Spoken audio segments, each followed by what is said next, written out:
Hello everyone, welcome to my channel. आज जो हम स्टोरी पढ़ने वाली है वो काफ़ी इंटरेस्टिंग स्टोरी है। ये स्टोरी है Chronicle of a death foretold, जो लिखी गई है गैब्रियल गार्सिया के द्वारा। ये एक स्टोरी है जिसमें बताया जाता है कि किस तरीके से सैंटियागो नसर को दो ट्विन भाइयों ने, विकारियो और ट्विंस ने मार दिया। हाँ, उनका मर्डर किया गया। ये 1981 में पब्लिश हुई और 1983 में इसे इंग्लिश में पब्लिश कर दिया गया। इस पूरे स्टोरी में हमें ये नहीं पता कि नरेटर कौन है, कौन ये कहानी सुना रहा है। सैंटियागो नसर जो है वो इस पूरे स्टोरी के मेन कैरेक्टर हैं और वो अपनी मम्मी कुक और कुक की बेटी के साथ रहा करते थे। उनके पापा नहीं हैं, उनका जो बिजनेस था वही सैंटियागो नसर चला रहे थे। उनकी मम्मी का नाम था प्लेसिडा और कुक का नाम था विक्टोरिया, और कुक की बेटी जो थी उनका नाम था डेवाइना फ्लोर। इस स्टोरी में एक लड़की होती है एंजेला, और एंजेला की शादी कराई जाती है बेयार्डो से। और इन दोनों की शादी के कुछ ही घंटों बाद जो बेयार्डो होता है, एंजेला का हस्बैंड, वो उसे अपने घर वापस छोड़ आता है। और वो उसे अपने घर इसलिए छोड़ आता है क्योंकि शादी के बाद उसे पता चलता है कि जो एंजेला है वो वर्जिन नहीं थी, और इस बात से ये बहुत ज़्यादा गुस्सा हो जाता है, इसलिए वो उसको वापस अपने घर छोड़ देता है। अपने घर वापस आने के बाद एंजेला को बहुत मार पड़ती है अपनी मम्मी से, और इतना मार खाने के बाद आखिर में वो बता ही देती है कि आखिर वो इंसान कौन था। इतना पूछे जाने के बाद, मारपीट के बाद, वो सैंटियागो नसर का ही नाम लेती है। ये हालांकि हमें स्टोरी में ये बताया गया है कि एंजेला जिस तरीके से ये बात बता रही होती है वो थोड़ा नकलीपन होता है, तो हमें ये नहीं पता कि सच में एंजेला के साथ जो हुआ वो सैंटियागो नसर ने ही किया या किसी और ने।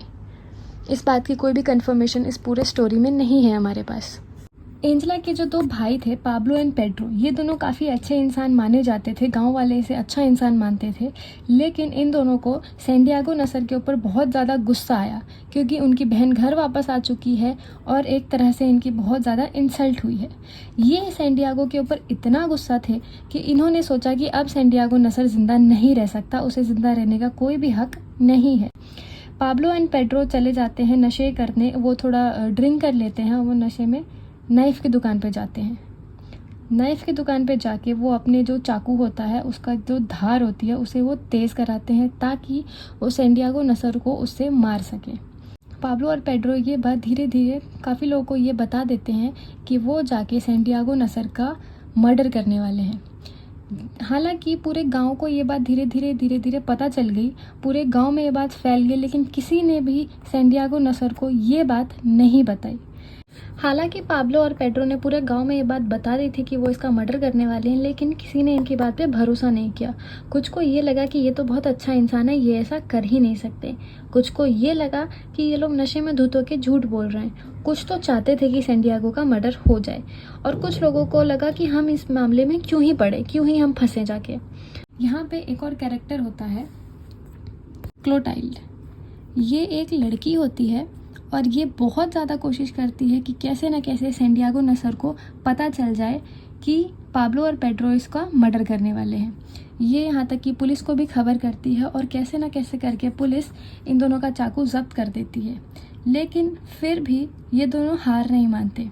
एक दिन सैंटियागो के घर पे किसी ने एक नोट छोड़ दिया था जिसमें उसे चेतावनी दी गई थी, लेकिन सैंटियागो जब नींद से उठा उसने वो नोट नहीं देखा और वो बाहर चला गया। उस जाते जाते इसकी सैंटियागो की एक फियांसे थी, उसके फियांसे ने उसे बोला कि भगवान करे वो तुम्हें मार ही दे। भले वो जानती थी, लेकिन उसने ये बात उसे नहीं बताई कि क्यों वो ऐसा बोल रही है, क्योंकि कहीं ना कहीं उसे एंजेला वाली बात पे भरोसा था और वो सैंटियागो से गुस्सा थी। पाब्लो और पेड्रो ने सैंटियागो नसर का मर्डर कर दिया और ये बात पुलिस को पता चल गई। पुलिस ने पाब्लो और पेड्रो को 3 साल के लिए जेल के अंदर बंद कर दिया। जो बेयार्डो था, बेयार्डो की भी काफ़ी इंसल्ट हुई, इसलिए ये लोग ये गांव छोड़ के चले गए। और इसी तरीके से एंजेला भी अपनी फैमिली के साथ ये गांव छोड़ के चली गई। 3 साल बाद जब पाब्लो और पेड्रो जेल से बाहर आए तो पाब्लो ने अपनी गर्लफ्रेंड के साथ शादी कर ली। उसके बाद कहीं ना कहीं एंजेला का जो पति था, एंजेला को उससे प्यार हो गया था, तो एंजेला हर दिन उसे लेटर लिखा करती, बट बेयार्डो कभी भी वो लेटर्स नहीं पढ़ता था क्योंकि उसे उस पर गुस्सा था।